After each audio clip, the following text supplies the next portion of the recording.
Manas Shirali, bonjour. Bonjour. Alors vous êtes sociologue, politiste, spécialiste de l'Iran. Vous êtes l'auteur d'un livre, Un fenêtre sur l'Iran, le cri d'un peuple bâillonné, paru en 2021.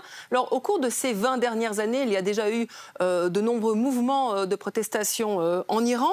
En quoi, cette fois-ci, le mouvement est différent ?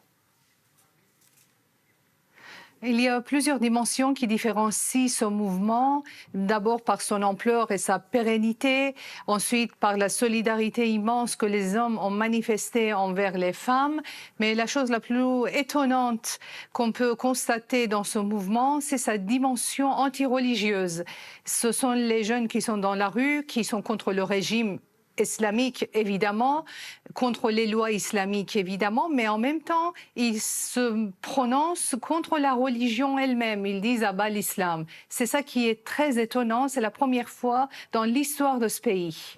Et on le voit dans toutes les images, toutes ces vidéos qu'on voit sur les réseaux sociaux. Les manifestants sont extrêmement jeunes, parfois 15 ans, 16 ans, de 15 à 20 ans. Et ces jeunes sont soutenus par leurs parents. Oui, ce sont les petits-enfants de la République islamique, ce sont les enfants qui sont nés sous la République islamique, mais leurs parents aussi.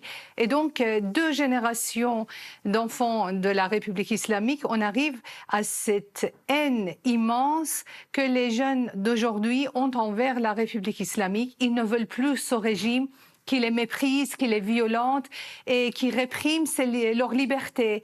Donc ils sont là, maintenant ils sont en train de jouer avec le feu, ils mettent leur vie en danger.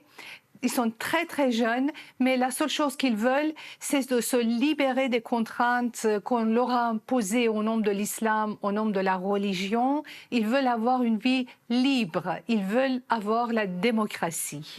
Quel rôle jouent les réseaux sociaux dans ce mouvement ?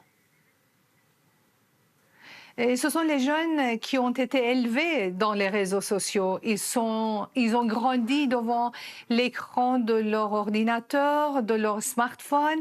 Et donc, ils ont vu comment vivent les jeunes dans les autres pays. Du coup, ils ont intériorisé les valeurs qui sont un peu mondiales, les valeurs des autres jeunes partout dans le monde, la liberté, la joie de vivre. Et ils souffrent parce que dans leur propre pays, cela n'existe pas. Ils n'ont pas un pays libre, ils n'ont pas d'avenir. L'économie du pays est complètement paralysée. Donc ces jeunes, ils n'ont pas d'avenir. Ces jeunes n'arrivent pas à se faire intégrer dans la société est en chaos, est en crise totale, et ils voient qu'ailleurs, la vie est normale, la vie est belle, et ils souffrent d'autant plus qu'ils sont au courant de ce qui se passe dans les autres pays du monde. Du coup, ils veulent vivre comme eux, ils veulent vivre comme les autres jeunes, et c'est tout à fait leur droit. Alors pourquoi maintenant? Qu'est-ce qui a déclenché profondément ce mouvement? Ça faisait très très longtemps que la société iranienne est mécontente.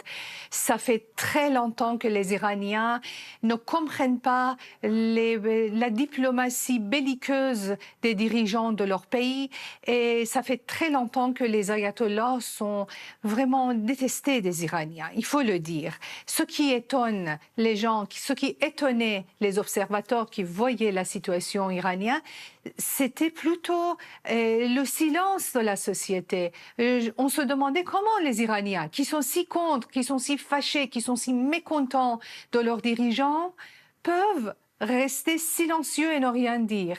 La mort de Mahsa Amini, la jeune fille kurde de 22 ans, a réveillé une rage qui était déjà dans la société. Et on voit que depuis, la société iranienne ne se décolère pas, parce que c'est une colère beaucoup plus profonde, beaucoup plus importante qui était déjà dans la société. La mort de Mahsa de 22 ans, la jeune femme de 22 ans, c'était vraiment une étincelle qui a fait exploser toute la société.